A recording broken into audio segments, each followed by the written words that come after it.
Spot ফিক্সিংয়ের সন্দেহে থাকা রংপুর রাইডার্সের ক্রিকেটার মোহাম্মদ সাইফুদ্দিনকে নিয়ে চিন্তিত নন টিম ম্যানেজমেন্ট। দেশের ক্রিকেটের সাথে ফিক্সিংয়ে জড়িত থাকা দল কিংবা খেলোয়াড়দের বিচারের আওতায় আনার পক্ষে রংপুর রাইডার্স। ফিক্সিং তদন্তে বিসিবিকে সর্বাত্মক সহযোগিতাও করবে উত্তরের এই দলটি। শনিবার মিরপুরে অনুশীলন শুরুর আগে এসব কথা জানিয়েছেন রংপুরের টিম ডাইরেক্টর শাহনিয়ান তানিম। প্লে-অফের আগে মিরপুরে অনুশীলনে রংপুর রাইডার্স। মাঠের লড়াইয়ের আগে ক্রিকেটারদের চিন্তায় ফিক্সিং ইস্যু। কখন কার ডাক আসে বিসিবির নিজস্ব দুর্নীতি দমন ইউনিট আকু থেকে, সেটি নিয়ে বেশ দুশ্চিন্তায় সময় কাটছে দলগুলোর। আকুর তদন্তের আওতায় থাকা 10 ক্রিকেটারের মধ্যে 6 জন বাংলাদেশ জাতীয় দলের সদস্য, 2 জন দেশি আনক্যাপড ক্রিকেটার এবং 2 জন বিদেশি খেলোয়াড়। এছাড়া দুর্বার রাজশাহী, ঢাকা ক্যাপিটালস, সিলেট স্ট্রাইকার্স ও চিটাগং কিংস এই 4টি দলের উপর কড়া নজরদারি রেখেছে আকু।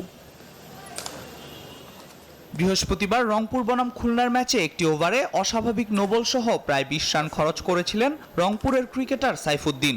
সেই ম্যাচের পর থেকেই তাকে ঘিরে তৈরি হয়েছে সন্দেহ। তবে এসব নিয়ে চিন্তিত নন রংপুর রাইডার্সের টিম ম্যানেজমেন্ট। হয়তো সাইফুদ্দিনের একটা খারাপ ওভার হয়েছে বলে হয়তো ওনারা কোনো ধরনের ইনভেস্টিগেশন বা কোনো কিছু করছে। তো রংপুর রাইডার্সের পয়েন্ট অফ ভিউ থেকে আমরা we are no one to stop them. তারা যদি তাদের মতো করে কোনো ইনভেস্টিগেশন করতে চায় তাহলে তারা করতে পারে, দে আর ওপেন টু ইট। বিপিএল এর অন্য ফ্র্যাঞ্চাইজিগুলো যেখানে খেলোয়াড়দের পেমেন্ট ইস্যু এবং ফিক্সিং এর মতো জঘন্য কেলেঙ্কারিতে জড়িয়ে যাচ্ছে, ঠিক তার উল্টো রংপুর রাইডার্স। দীর্ঘদিন ধরে বিপিএল এ ক্লিন ইমেজ নিয়ে নিয়মিত এই টুর্নামেন্টে অংশগ্রহণ করছে ফ্র্যাঞ্চাইজিটি। দলটির টিম ডিরেক্টর শাহনিয়ান তানিম জানান, ফিক্সিং এর মতো জঘন্য কর্মকাণ্ড কখনোই সমর্থন করে না Rangpur Riders. The day we need to do something like this, ওদিন আসলে ক্রিকেট ছেড়ে চলে যাওয়া ভালো। Rangpur Riders believes in it এবং আমরা 7 বছর ধরে কোনো ধরনের অ্যালিগেশন আসেনি, আমরা আসতে দিবও না। We are very strict in to this এবং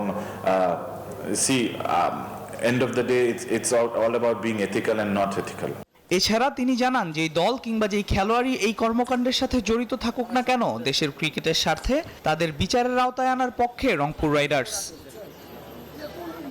আল মাহমুদ ফাহিম, নিউজ 24, ঢাকা।